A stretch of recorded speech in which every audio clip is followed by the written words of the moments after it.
Assalamualaikum warahmatullahi wabarakatuh. Alhamdulillah rabbil alamin wassalatu wassalamu ala nabiyyi wal mursalin amma ba'du.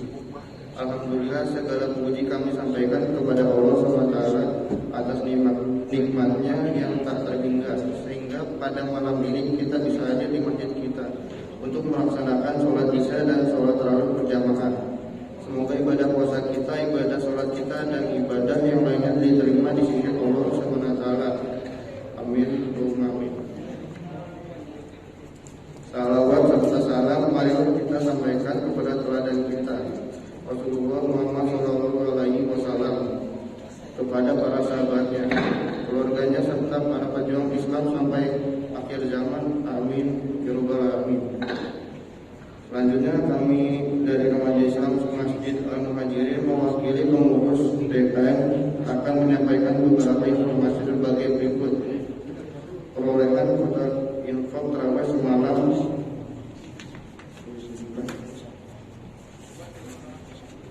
9.590.000. Semoga infak Bapak Ibu dan teman-teman jamaah diterima oleh Subhanahu wa Ta'ala dan diberi balasan kebaikan dan keberkahan yang berlipat ganda.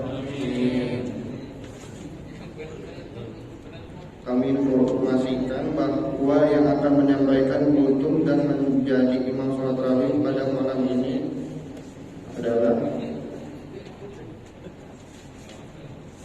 Imam Ustadz Rofiqul Umar.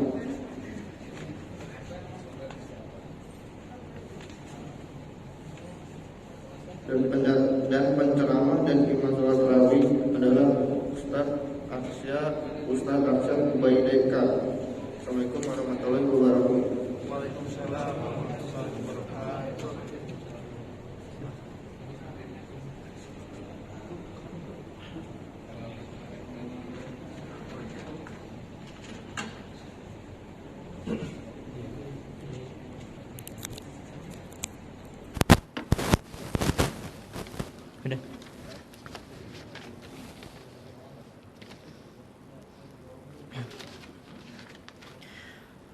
Bismillahirrahmanirrahim. Assalamualaikum warahmatullahi wabarakatuh. Innal hamdalillah nahmadu wa nasta'inuhu wa nastaghfiruh wa na'udzu billahi min syururi anfusina wa min sayyiati a'malina may yahdihillahu fala mudhillalah wa may yudlil fala hadiyalah. Asyhadu an la ilaha illallah wa la syarika lahu wa asyhadu anna Muhammadan abduhu wa rasuluh la nabiyya ba'da wala rasulah ba'da amma ba'd. Puji syukur kita panjatkan kehadirat Allah Subhanahu wa taala yang mana berkat rahmat dan hidayatnya alhamdulillah pada malam hari ini, malam ke-28 bulan Ramadan, alhamdulillah kita masih dapat berkumpul untuk insyaallah melaksanakan salat tarawih berjamaah. Salawat ring salam bersama-sama kita haturkan kepada junjungan Nabi besar Muhammad sallallahu alaihi wasallam, kepada para sahabatnya, kepada keluarganya, tabi'in ila yaumiddin ila yaumil qiyamah. Alhamdulillah kita pada malam hari ini kita berada pada malam ke-28 bulan Ramadan. Ya, semoga 27 hari lebih kita melaksanakan puasa di bulan Ramadan. 27 hari lebih Ramadan kita telah melaksanakan kegiatan yang positif, yang tidak sia-sia, yang insyaallah semoga kita akan masuk dalam golongan orang-orang yang beruntung. Pada kesempatan kali ini insyaallah saya diberi tema karakter pemuda Islam sejati.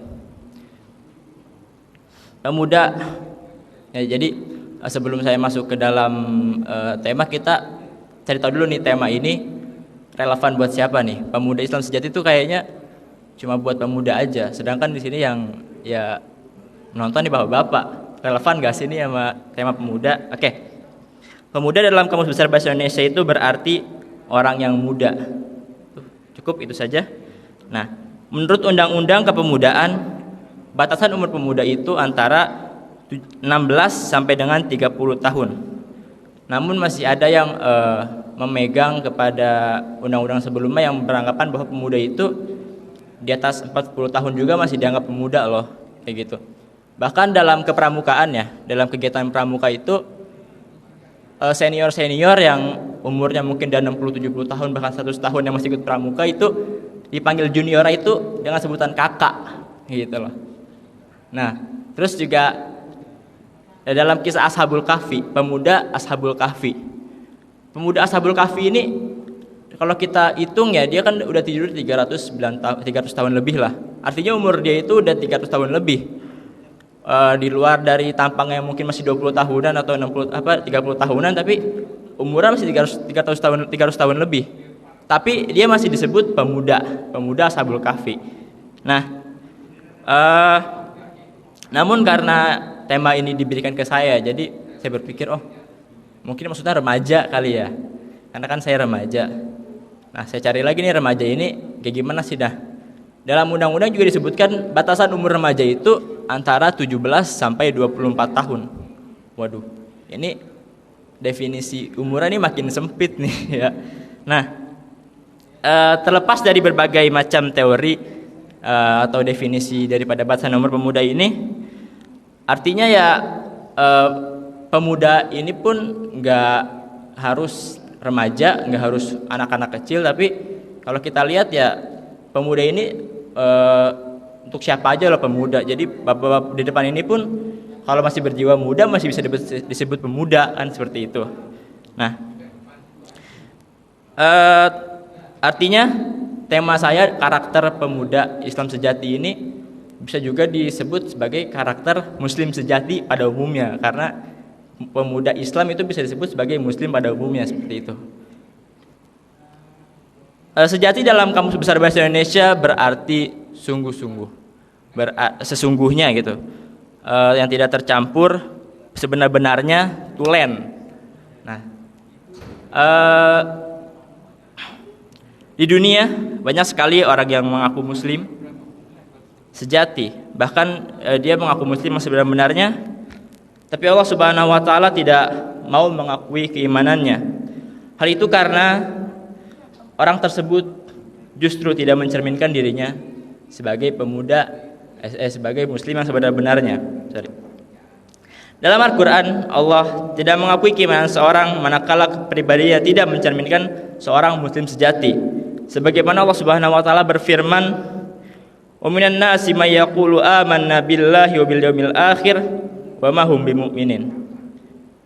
Dan di antara manusia ada yang berkata, kami beriman kepada Allah dan hari akhir, padahal sungguhnya mereka itu bukanlah orang-orang yang beriman. Quran Surah Al-Baqarah ayat 8. Agar seorang muslim diterima dan diakui keimanannya oleh Allah Subhanahu Wa Taala, maka dia harus melekatkan dengan sungguh-sungguh, dengan sungguh hati karakteristik atau ciri khas pribadi Muslim dalam kepribadiannya. Paling tidak ada beberapa karakteristik ya. Ada 5 di sini saya catat. Ada 5 karakteristik pribadi Muslim sejati yang harus lekat dalam kepribadian kita. Yang pertama adalah bertakwa kepada Allah dengan sebenar-benar takwa, tilawah dengan sebenar-benar tilawah, berjihad dengan sebenar-benar jihad. Haqqa tuqatih, haqqa tilawati dan haqqa jihadi. Hal ini diperlukan karena takwa merupakan kunci kemudahan seorang, sehingga bagi muslim sejati akan terus memperkukuhnya dalam kehidupan ini.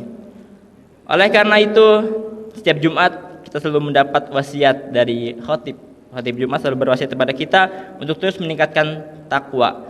Manakala takwa telah berhasil diperkukuh dalam hidup ini, niscaya seorang muslim selalu siap menghadapi kematian dalam keadaan tunduk serta patuh pada Allah Subhanahu Wa Taala. Keadaan ini yang memang diharapkan Allah Subhanahu Wa Taala kepada kita, sebagaimana terdapat dalam firman-Nya, Ya ayyuhalladzina amanu taqullaha haqqa tuqatih wa la tamutunna illa wa antum muslimun. Wahai orang-orang yang beriman, bertakwalah kepada Allah dengan sebenar-benar takwa kepadanya, dan janganlah kamu mati kecuali dalam keadaan muslim. Ali Imran ayat 102. Takwa sebagaimana dalam pengertian yang telah disepakati oleh para ulama adalah takwa melaksanakan perintah Allah Subhanahu wa taala meningkat dan meninggalkan larangannya baik dalam keadaan sunyi maupun ramai. Merujuk pendapat Ibnu Abbas, takwa adalah Allah selalu ditauhidkan dan tidak disekutukan. Allah Subhanahu wa taala disyukuri nikmatnya dan tidak diingkarinya. Nama Allah selalu diingat dan tidak dilupakan sibuk apapun dan bagaimanapun. Allah selalu didekati dan tidak dijauhi. Yang kedua adalah selalu berusaha untuk masuk ke dalam Islam secara kafah, secara menyeluruh, secara total ya. Hal ini berarti bahwa muslim yang sejati itu tidak hanya menyesuaikan diri dalam suatu aspek, tapi seluruh aspek kehidupannya akan terus diusahakan sesuai dengan ajaran Islam. Oleh karena itu, dalam berbagai aspek kehidupan dia tidak akan menempuh cara-cara yang tidak islami. Dia tidak akan memenuhi keinginan setan. Apa yang dipenuhinya adalah keinginan Allah Subhanahu wa taala. Sesuai dengan firman Allah Subhanahu wa taala, ya ayyuhalladzina amanu dukhulu fis-silmi kaffah wa la tattabi'u khutuwati syaitan innahu lakum aduwwum mubin. Wahai orang-orang yang beriman, masuklah ke dalam Islam secara kafah, secara keseluruhan, dan janganlah kamu ikuti langkah-langkah syaitan. Sungguhnya ia musuh yang nyata bagimu. Quran Surah Al-Baqarah ayat 108. Kenyataan dalam masyarakat kita yang mayoritas muslim menunjukkan bahwa ketaatan berpandangan dan berperilaku yang islami umumnya belum terrealisasi dengan baik. Misalnya dalam beribadah ritual sesuai dengan syariat Islam, tapi dalam beribadah sosial menceraikan keterlibatan Allah Subhanahu wa taala. Demikian pula aspek-aspek sosial, ekonomi, pendidikan, kebudayaan absen dari bimbingan, arahan dan petunjuk Allah Subhanahu wa taala, sehingga dalam bermuamalah cenderung menghalalkan segala cara untuk mencapai tujuan jangka pendek. Tidak ada pertemanan abadi, yang abadi adalah kepentingan. Ketika sepi memerlukan Allah, ketika dalam keramaian meninggalkannya. Yang ketiga adalah selalu dalam sibrah atau terwarnai dengan nilai-nilai ilahi, sehingga seorang muslim akan selalu berusaha untuk menjalani hidup dengan ketentuan-ketentuan Allah Subhanahu wa taala. Allah Subhanahu wa taala berfirman, sibghatallah wa man ahsanu minallah sibghah wa nahnu lahu 'abidun. Sibghah Allah, siapa yang baik sibghahnya daripada Allah, dan kepadanya kami menyembah. Al-Baqarah ayat 138. Yang keempat adalah istiqomah atau teguh pendirian. Sikap ini amat penting untuk dimiliki, mengingat menjadi muslim yang sebenar-benarnya memang bukan urusan yang mudah, sulit ya. Amat banyak tantangan dan godaan yang harus dihadapi. Namun semua itu hanya dapat dihadapi dengan istiqomah. Istiqomah, teguh dalam pendirian. Dengan sikap istiqomah, seorang tidak hanya berani dalam menghadapi kemungkinan mendapatkan resiko dari keimanan dan keislamannya, melainkan juga dia tidak akan berduka cita, tidak akan menyesal sebagai muslim, tidak akan bersedih hati jika resiko itu benar-benar menimpa dirinya. Allah Subhanahu wa taala berfirman, innal ladzina qalu rabbunallah tsumma istaqamu fala khaufun 'alaihim wa la hum yahzanun. Sungguhnya orang-orang yang berkata, Tuhan kami adalah Allah, kemudian mereka tetap istiqomah, tidak ada rasa khawatir pada diri mereka, dan mereka tidak akan pula bersedih hati. Surat Al-Ahqaf ayat 13. Yang kelima adalah bersikap tawazun, keseimbangan hidup. Islam mentransfer kesadaran bahwa implementasi nilai ukhrawi yang kita kejar selayaknya tidak menjadikan kita lupa untuk memperbaiki kualitas kehidupan dunia. Karena prestasi ibadah dunia mata rantai bagi kehidupan akhirat. Islam tidak pernah mendikotomikan. Mendikotomikan itu membedakan dua hal ya. Tidak pernah membedakan dunia dan akhirat, jasmani dan rohani, akliyah, ruhiyah, dan lahir dan juga batin. Nah, seperti bacaan kita yang dapat dari firman Allah Subhanahu wa taala sebagai berikut. Wabtaghi fima atakallah daral akhirah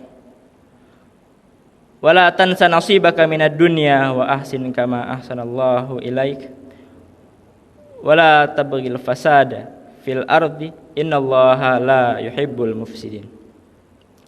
Dan carilah pahala di negeri akhirah, darul akhirah atau pondok akhirat gitulah.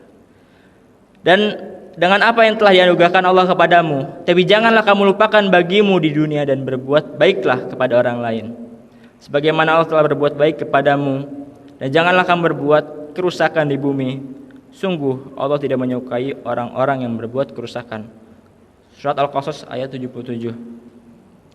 Keseimbangan hidup merupakan sesuatu yang amat penting. Manakala seorang muslim tidak berlaku tawazun, maka akan terjadi ketimpangan hidup yang tidak terkendali dan berdampak pada kerusakan di muka bumi ini, baik kerusakan lingkungan hidup maupun kerusakan moral. Sebagaimana kita saksikan, bahkan kita rasakan akibatnya selama ini. Akhirnya semua berpulang kepada kita sebagai muslim. Apakah kita akan terus berusaha untuk memperkukuh keislaman atau tidak? Kita memang merasakan betapa sulitnya menjadi seorang muslim yang sejati selama ini. Namun kita pun harus menyadari bahwa sulit apapun upaya menjadi muslim sejati itu, bukan berarti tidak bisa sama sekali. Oleh karena itu, kesungguhan kita dalam memperjuangkan keislaman sangat diperlukan. Jadi intinya adalah